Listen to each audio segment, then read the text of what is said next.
present. Oh, hopefully I got some rewards later. My palace for later, hopefully, inshallah. Now, not a bad strategy, a very good strategy. But then, is business doing the same thing? If business is not doing the same thing, and we're not appreciating that, then how are we replicating human existence? Business is supposed to be an extension of human existence. So why are we not thinking about these concepts? And even especially within the things that are supposed to be connected with belief, like Islamic finance, like halal. If there is no calculation linked, and I think that they could be made, I'm not saying that it would be perfect, but at least we should start the process where you would think, well, are there some things that we should be doing that are better than others? What are the implications? Would that help us or encourage us to invest in a certain way? It would make sense, right? Now, I've spoken about branding. Why brand Islam? I've given you a whistle-stop tour of Islam, and I've mentioned things like halal, and I've alluded to Islamic finance, but it's this idea that brands are probably the single most important mode of communication that we have today. They are a facet of our human existence. Can you do without using words like wiki or Google? Some of the best brands infiltrate our vocabulary, right? You say, oh, just do Google. Like my brother-in-law said to me, I said, where can I find out, or what time does this thing happen? He goes, Google's your friend, my brother. Right? I do Google. I do a wiki. You have an iPad. You have an MP3 player. Maybe if you talk about several brands together, you start to get a picture of what somebody is. Brands have become so useful in language that we could mention 5 brands together and you would already start to develop a picture of what that person looks like based upon the brands that they had, the car that they drove. If I said, I don't know if it would work here, but if I said, I met a guy who drove a BMW, he eats in Nando's, think of some other brands, right? He likes Armani jeans, he goes on holiday in Andalusia, he uses Brill cream in his hair. I could give you a list of brands and you would start to build a picture. He bought the new Calvin Klein fragrance, the one that looks like a kind of gold bar. You would start to then develop a picture. Oh, and he supports Chelsea. Can you imagine? Somebody supporting Chelsea, right? Because everyone here is going to support Liverpool and Manchester United, aren't they? Yeah. Thought so. You would build up a picture of that person. So branding has become an important part of our language. And I would extend that to say that this is one of the unique things that makes us human as opposed to animals. Animals don't talk in brands. Humans do. So, if brand Islam is here, right? Yeah, this is one of your guys, right? Let me guess, it's Yuna, isn't it? Yeah. It's funny. In Indonesia, they don't know who Yuna is. And you say, well, well, they're Indonesians. What do you expect, Bilal? So we have somebody here that I think several years ago, when I saw a commercial that she was advertising a product for, and I saw this lady playing guitar in the commercial and smashing the guitar because she was in a bad mood, and then being happy after the products that she used, and then being endorsed by Adidas Originals, and then being signed to Sony Music and all these things. Now, think for 1 minute. When I saw this advert, and I thought, what? This was a real kind of eye-opener to me, and I got my camera out and I videoed it. And then one thing I did was I did some research, and when I gave a talk in the Gulf, I showed them the picture. What do you think that the people in the Gulf said? The Muslims in the Gulf.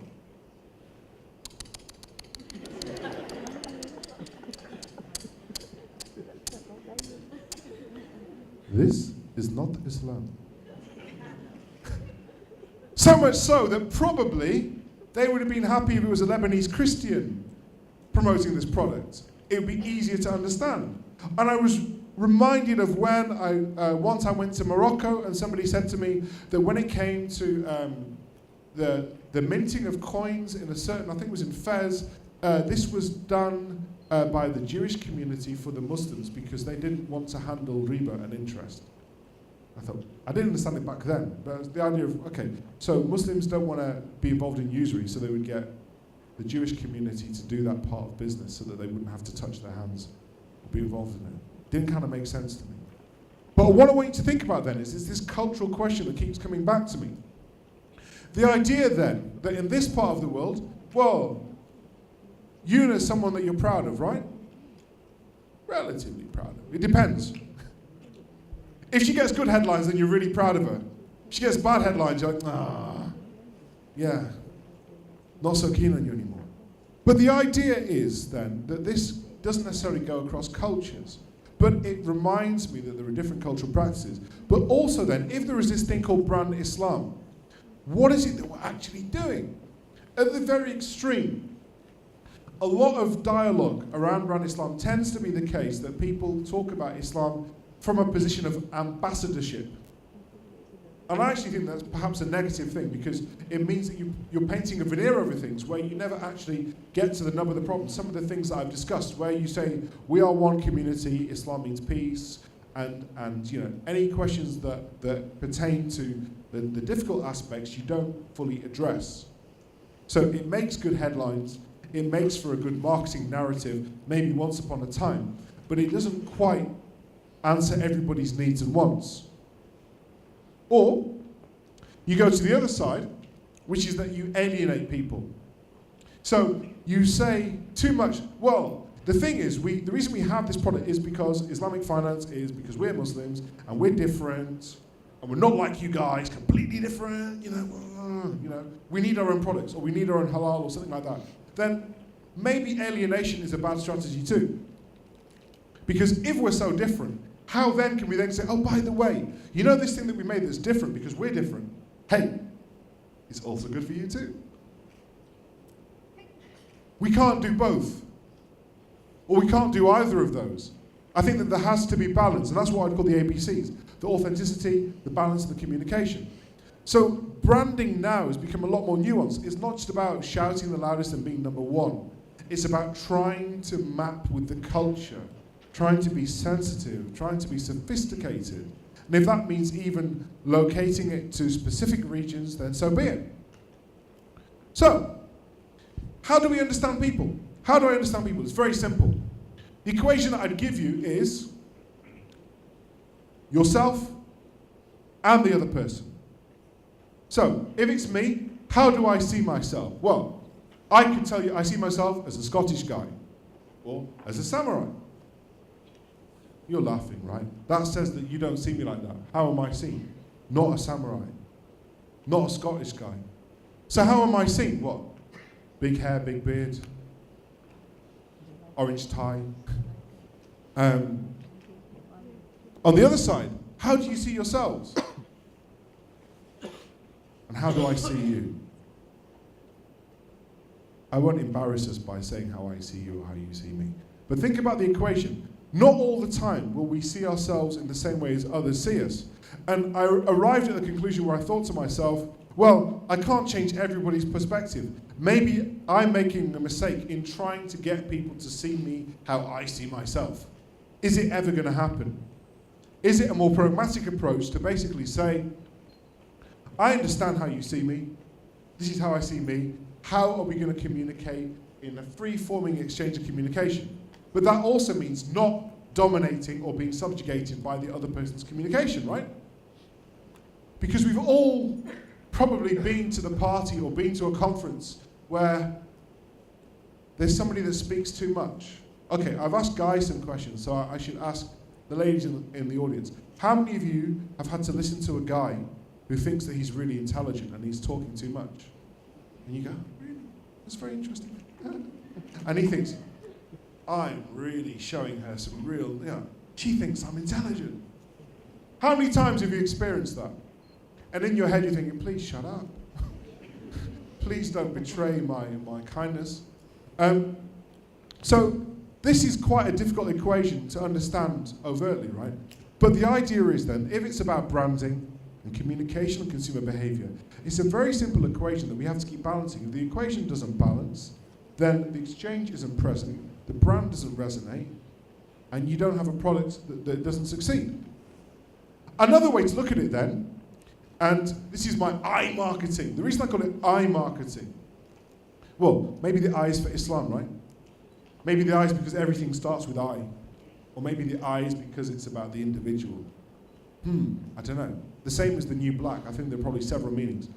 The thing about 3.0 is because it's actually an extension of a book written by Hermawan Katajaya and Philip Kotler, which was called Marketing 3.0, and I spent some time with them. And if you haven't read the book, it's an interesting read, because one of the interesting things that they were saying is that the inspiration, by and large, was coming from looking at the practice of the Prophet Muhammad, peace be upon him. And the conclusion of this book of marketing was that there needed to be this idea of the human spirit and respecting and acknowledging the human spirit. So they spoke about different stages of development of marketing. So 3.0 was about embracing those aspects. So I thought to myself, well, if it's about the human spirit, how do we understand individuals? What does that mean? And to me, I thought, well, maybe it's about me or the person. Often in Islam, you might be dissuaded from thinking about yourself, right? You're supposed to help others. And I'm not saying that you don't not think about yourself, but I'm suggesting to you that with the internet and social media and all of these things that you're doing, you're being encouraged to think about your role in society and what you do and how people consume. And there is an increase in individualism. But I'm not necessarily saying that individualism is a negative thing per se, because it's a bit like this. Any of you watch cartoons or comics? Obviously, I know that you like Thor, right? Now, coming back to films and everything, one of the interesting things that I learned is, actually, before I ask, who prefers, if you had a choice between manga and American comics, who'd go for manga? Who'd go for American comics? It's about even, right? So, now, for those of you that like American comics, they're all individuals, aren't they? Think of these poor guys like Batman and Superman. These are the guys that live alone, right? They have all these superpowers, but they never fall in love. They have all, there's always a sacrifice to being a superhero. Whereas if you read manga, then everyone always works in teams, right? There's always a group of people. There's the extrovert and the introvert. They hate each other for 26 episodes, and then episode 27, they work together, and then everything has a happy ending. But then they agree never to talk to each other again, right? So within those two paradigms, we can see the idea of individualism and collectivism. But then when I looked at other economic literature that looked at capitalism, the suggestion was exactly the same, that some people, by focusing on the individual, make society better, and the opposing view, perhaps the more Eastern view, which is that you focus on the needs of the community, and as an individual, you become better. So I thought to myself that maybe a good model of understanding consumer behavior is about focusing on the individual and what they do. That would mean that we can't do without the internet. I'm surprised that you've all been so well behaved. None of you have been reaching for your phones so much. Hardly any texting, hardly any, I don't know, you could be tweeting under my radar view. But the idea is that a lot of what we do beyond interneting and surfing is about the interface and the communication. There are things that we can't escape. Religion is important. What belief means, whether that's a belief that Liverpool will finally win the Premier League after years of not being able to. Whether you are a football fanatic, right, or a music fanatic, or a religious fanatic. Everybody has their rituals and their worship patterns and places that they go. So these things happen, and they happen time and time again over time. But the real game changers are where people develop a sort of intelligence and intuition that can't just be mapped through big data or can't just be mapped through quantitative measures. It has to be done over time, remembering the needs of the individual and how you maintain those communication bonds. So on an individual level, we have something that looks like this. If you could attribute values to those, I think that it kind of helps you towards understanding how people tick.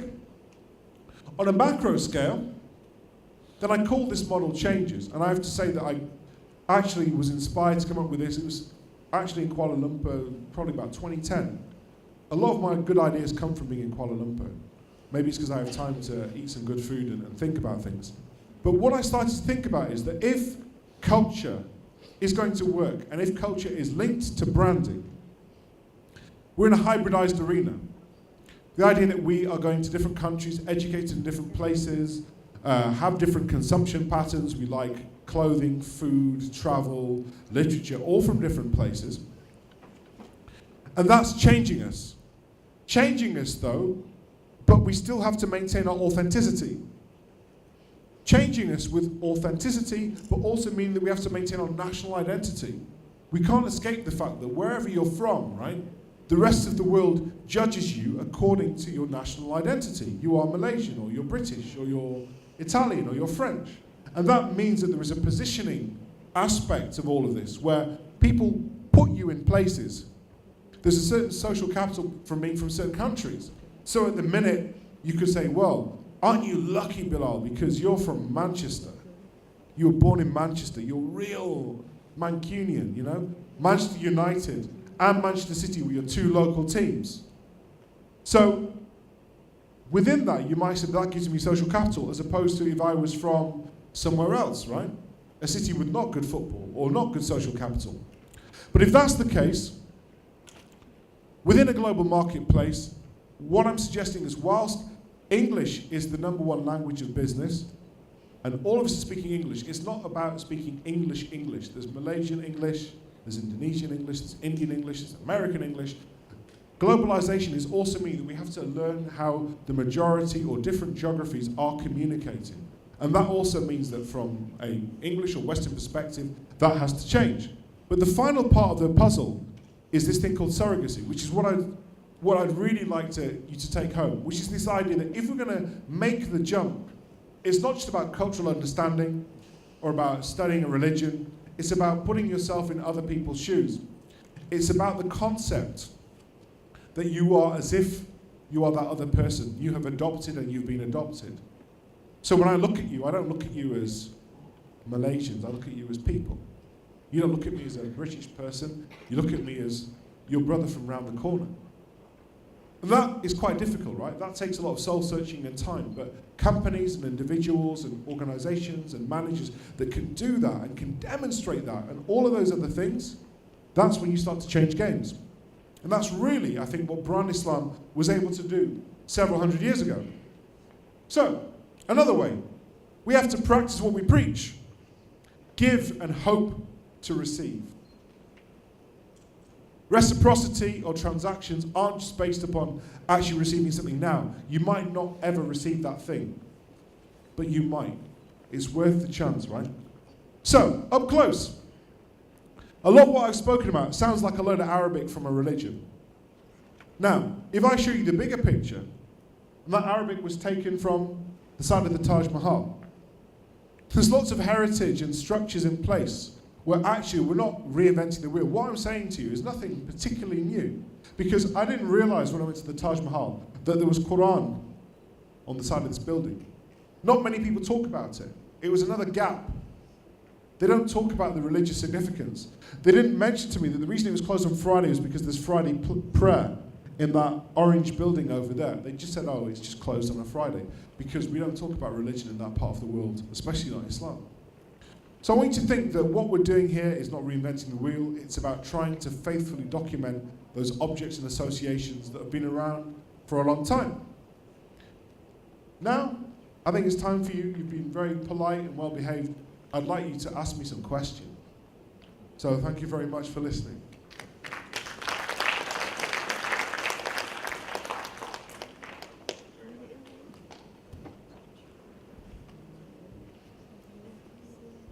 John, thank you very much. That's, I don't know, I'm trying to find the words. It's been an eye-opener, and it's been very illuminating, because the impact culture has on us is awesome. That's the word I have. We've overrun by time very badly, so I'm going to actually open Q&A to the house directly, about 15 minutes. So ladies and gentlemen, please use the microphone with the big button on your armrest. Any questions? Please go ahead.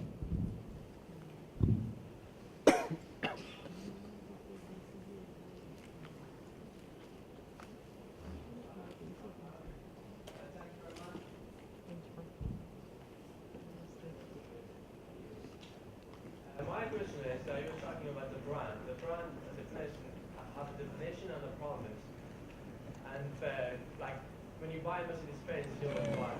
But when we're talking about Islam first of all, it's not a very clear definition, I'm afraid. And it's not the promise of it either. You don't know what you get with Islam. So how you're making a brand of Islam in a such big arena like 1.8 billion people, a brand of 1.8 billion people?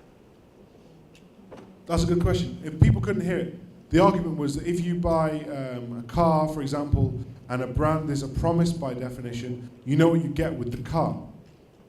But with Islam, you don't know what you get. And it's representing 1.8 billion people, right? So that was your question. Yeah. I think there's something quite attractive about not knowing everything about what you get. Apple is a very good example. Even to the extent when the iPhone 4 didn't work, people complained and they said, don't hold it like that. I think there's something quite attractive about not knowing everything.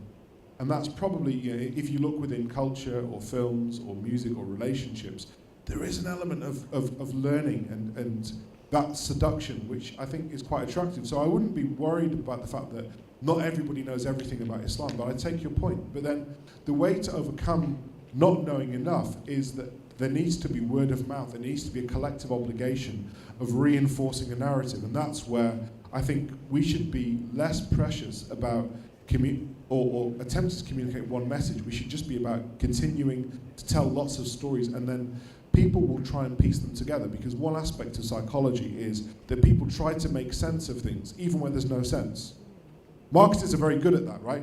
We tell you something. Like one of my favorite slogans, fresh cream cakes, naughty but nice. Right? Your brain says, okay, they're naughty but nice. Okay. Everyone knows what that means, but it doesn't actually make sense. There are lots of brand slogans that don't make sense. Like, brand Islam is the new black, right? How does that even make sense? Right? I managed to put forward an argument, and he thought, yeah, I kind of get what he's saying. But actually, if we take it on a literal level, it doesn't make sense at all.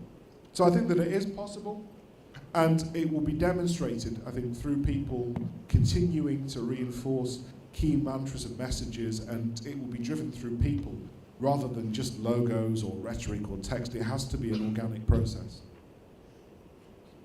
So through brand ambassadors.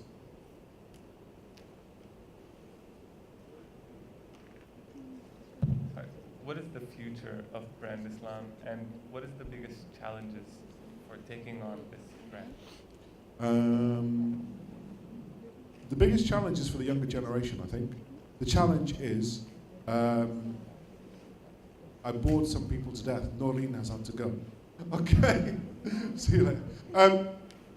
I think one of the challenges is, in creating all of this interest and hype, are there enough jobs?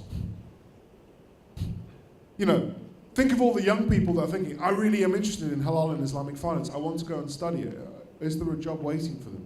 If they're in the UK, have a pretty kind of skeptical view, and I feel really sorry for people. I think that we're great consumers, but not necessarily at the production side. I think that'll be a challenge. I think another challenge will be, how do you empower people and let them make decisions and trust them to be able to grow something? And perhaps the Muslim communities are not very good at allowing people to be empowered to make decisions. But I think that social media, and we can see with the Arab Spring and things like that, will only increase that. Probably, if I look to the future, there will be a leaderless opposition. People will not have individual leaders. There will not be an imam or a scholar or a cleric. People will go on the internet, type in questions, and they'll be aggregated. They'll say, well, 52% of people think this, 42% of people say this source says this. But most of our research in general business is about doing literature searches and arriving at our conclusions, right? For those of you that are studying business, you're told to make an informed and educated decision. You're rewarded for critical evaluation and thinking. So it only goes by extension that should extend to solving problems like halal chicken. And asking maybe the question, is it still halal chicken if you slaughter 1,000 chickens in one day in a factory? Or any other questions that somebody might have. So I think that actually the challenge will be, that the spirit of the religion is preserved and it doesn't become another trend. Brand Islam becomes like another logo that goes, okay, the Muslims tried and they didn't succeed. It was just rhetoric. it was just a marketing ploy. You know, and so, you know, we let everybody down. Halal is not really halal because they might put a logo on something, but they don't give people good pay, or they don't have prayer rooms, or they don't pay women the same as men, or they don't give people time off for Eid, or stuff like that, you know. We really kind of let ourselves down. So I think those are probably the biggest challenges. Management issues, people issues. Are we ready for Brand Islam? Yeah, of course we are. You're here today, I'm here today, let's give it a shot. Of course we are. We have to be. I just think that, you know, I suppose the thing for me is I always think to myself, you're dealing with people, you're dealing with Muslims. A lot of the time we talk about things, I think there's a paradigm shift that if you say that something is Islamic, we are more critical than if you say it's Muslim. If you say this is an Islamic business, almost you're thinking, well, let me see if there's a gap here. Is it really Islamic? You know, oh no, I saw that guy go to that shop there. What's he doing talking to that Chinese guy? Oh, I don't know. As opposed to if it was a Muslim person trying to do a good day's work and trying to help people, then I think we might be more forgiving of that. So sometimes maybe in trying to develop a strong brand and first the marketplace quickly, we make promises that are perhaps too big that we can't keep. That could be another problem as well. Which is why I say that I don't have the answers, but believe me, I have enough questions. But I think my job is just to ask some questions, right? Yeah. My question is that, like, we want to promote Islamic culture and everything for the brand Islam. Yeah. And to make that, we are so much influenced with the foreign culture and Western culture, or whatever you call it. Over there, they have made, like, one of the example is they have made women as a symbol of promotion. So how Islam is going to change this, and how you perceive this, that how Islamic culture can change this thinking to take all this branding out of that thinking? It's a challenge. If I look, I think there are two parts to the question. The second part is, if you're going to do branding and advertising and we look at conventional practices, how do we not make the same mistake? So a mistake, for example, could be, you know, old-fashioned commercial, beautiful woman markets a car, right? New school promotion, beautiful woman with a headscarf and an abaya markets a car. Is that Islamic? Well, yeah, I think that's a very good question, right? But the other one about Islamic versus West, I have more concerns about, because actually, I don't know if I agree with that philosophical position. I think this could be one of the things that holds us back, because can you imagine if there are so many people that are becoming Muslims that are from all over the world and everything, should we be viewing things as Islamic versus something else? Seagull ringtone, nice one. So, because I think that has an effect. And I have read some books, and there's one about Occidentalism that was looking, I mean, if you look at, for example, one word, and we have at least one fluent Arabic speaker here, right? So please forgive me again. Maghrib, right?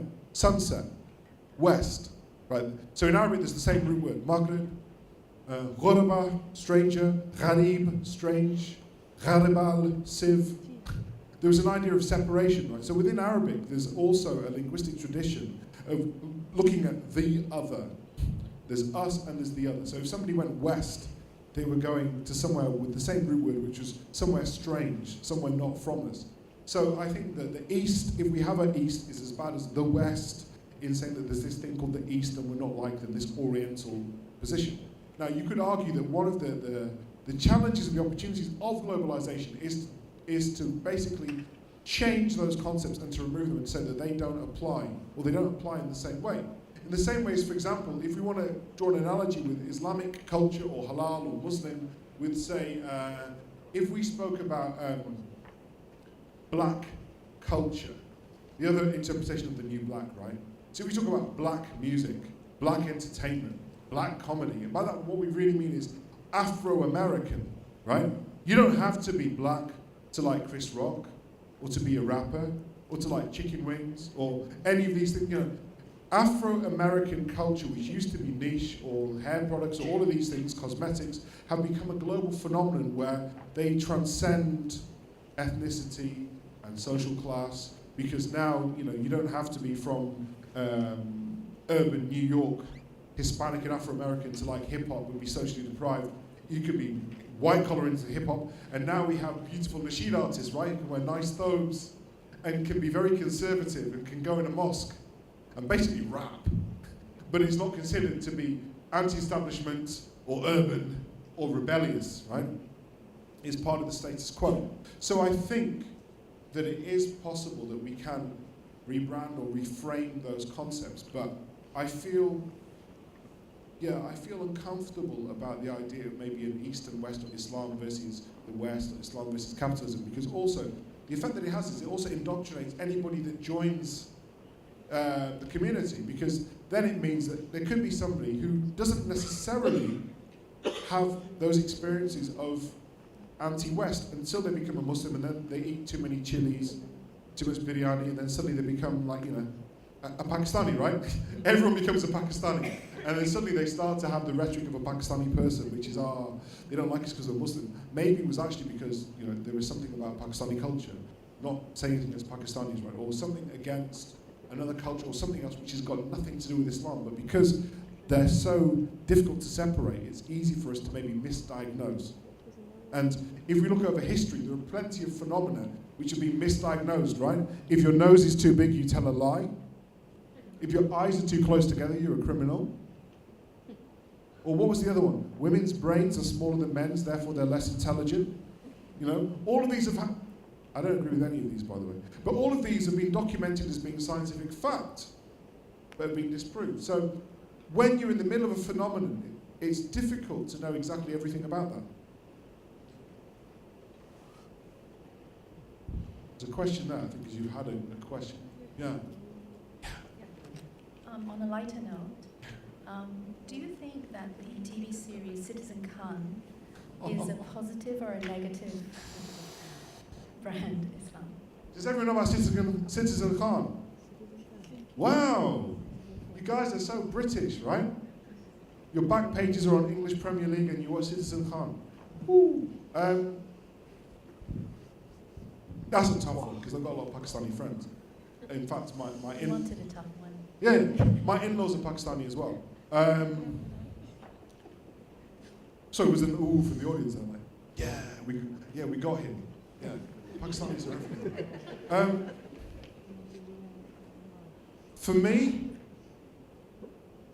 I think it's good in the way that Obama is good. Now, that's not saying that, now you're squinting, right? Regardless of what Obama's policies are, I quite like the fact that you've got a black male showing that black men can do more than shoot basketball hoops and rap and dance. I really like that, because when I got my MBA in the 90s, people thought that I was a basketball player. They thought I'd turn professional. And it was very hard to overcome that stereotype.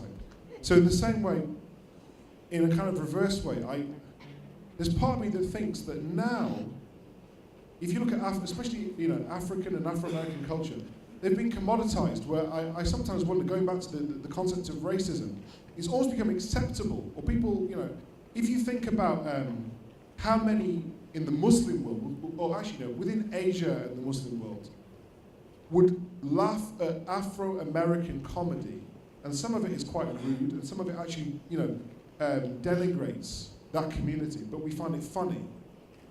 Then part of me thinks, how does it feel now when you're experiencing that humor, where actually, you have these horrible stereotypes of people, a foolish Pakistani guy, right, who you say doesn't represent the Muslims, doesn't represent Pakistanis, but how is that any different to some of the characters that say Eddie Murphy or any of these have done? And I think that soul searching is really important. But then on the other side, it's really, it's not very multi-dimensional comedy, because it's depressing that we haven't come further forward than some of the more sophisticated ethnic comedy, like Goodness Gracious Me, which challenge things. And I was disappointed that it couldn't have been more sophisticated. It really is quite slapstick. So I don't know. I think partly I find it interesting just from a cultural perspective to watch, and I can understand some of the stereotypes, but it's just disappointing that when it comes, I think, to a fair amount of Muslim entertainment, that we have stuff that's just, it's not quite cool, or it's not quite there. I don't know. Yeah, it's not a very conclusive answer. I think that it's good medicine, but I don't think it's really funny. Oh, okay.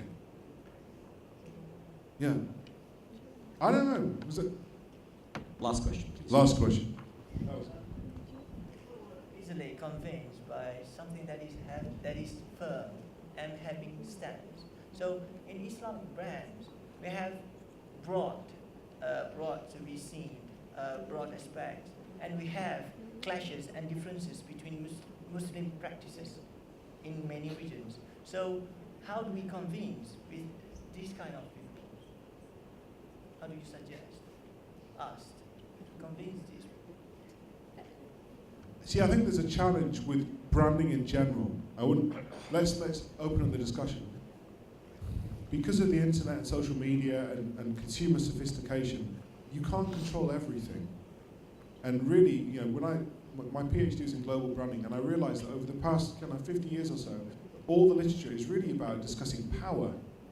And there is an idea or even a fear that consumers have more power than companies did. So once upon a time you see a commercial and they would say, do this, and you do it. Now they just they don't tell you that, they just show you a little bit of the car, or someone just eats the ice cream, but they don't say go and buy it. They just say, and you're supposed to know.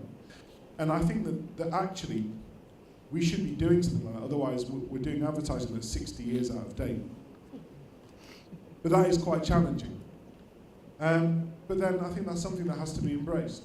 I don't think that we should be going out to try and tell people what to do. If a brand is good, if we believe that what we've got is a good proposition, then we should let it happen. I think there was one other point, but my brain has gone blank. There was something else that you mentioned, but yeah, I think that we should be less preachy. I think it's, you know, and accept.